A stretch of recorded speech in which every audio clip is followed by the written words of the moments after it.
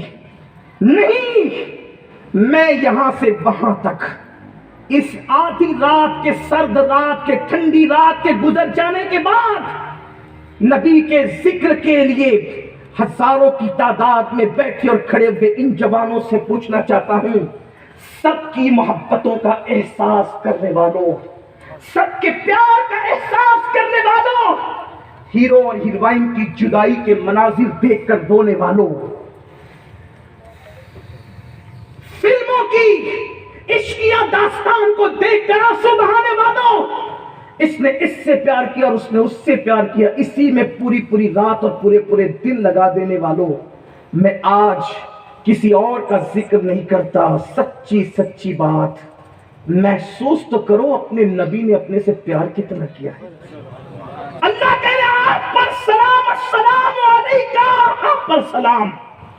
رسول اللہ فرماتے السلام علینا ہم پر سلام. اور پھر ایک طبقے کو الگ کیا, ایک طبقے کو علیحدہ کیا, الگ بیان کیا. حضور کی شان رحمت للعالمین دیکھیں, حضور کی شان کریمی دیکھیں, حضور کا انداز دیکھیں گنہگاروں کے ساتھ. اللہ اکبر, السلام علینا, ہم سب پر سلام ہو, وعلی عباد اللہ الصالحین, اور تیرے نیک بندوں پر بھی سلام ہو. دیکھیں انداز, دیکھیں تیور, دیکھیں ہم سب پر بھی تیرا سلام اور تیرے نیک بندوں پر بھی تیرا سلام. یہ نہیں کہ میرے نیک امتیوں پہ تیرا سلام, بلکہ کیا تیرے نیک بندوں پہ تیرا سلام اور ہم سب پر بھی تیرا سلام. یا رسول اللہ, یہ نیک بندوں پہ سلام سمجھ میں آ گیا. جن کی راتیں تہجد میں گزرتی ہے ان پر اللہ کا سلام, جو تلاوت قرآن کرتے ہیں ان پر اللہ کا سلام, جو پوری پوری رات عبادت کرتے ہیں ان پر اللہ کا سلام, جن کی نگاہیں آوارہ نہیں ہوتی ان پہ اللہ کا سلام. یا السلام علینا, ہم سب میں کون کون ہے؟ تو بتایا چونکہ تم گنہگار تھے, وہ جو نیک تھے ان کی نیکی کی وجہ سے ان پر الگ سے سلام نازل ہوا اور تمہیں اپنے ساتھ ملا لیا تاکہ تمہارے گناہ نہ دیکھے جائے, میرا چہرہ دیکھ کر تم پر بھی کرم کی نظر. سبحان اللہ, سبحان اللہ, سبحان اللہ.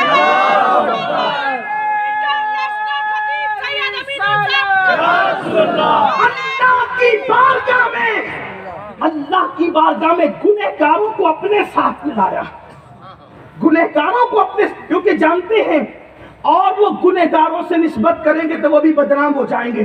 اس لیے کہ گلاس بھر پانی میں پیشاب کا قطرہ چلا جائے تو وہ پانی ناپاک ہو جاتا ہے, لیکن سمندروں میں 50 لوگ مل کے بھی پیشاب کریں, سمندر کا بگڑنا کیا ہے؟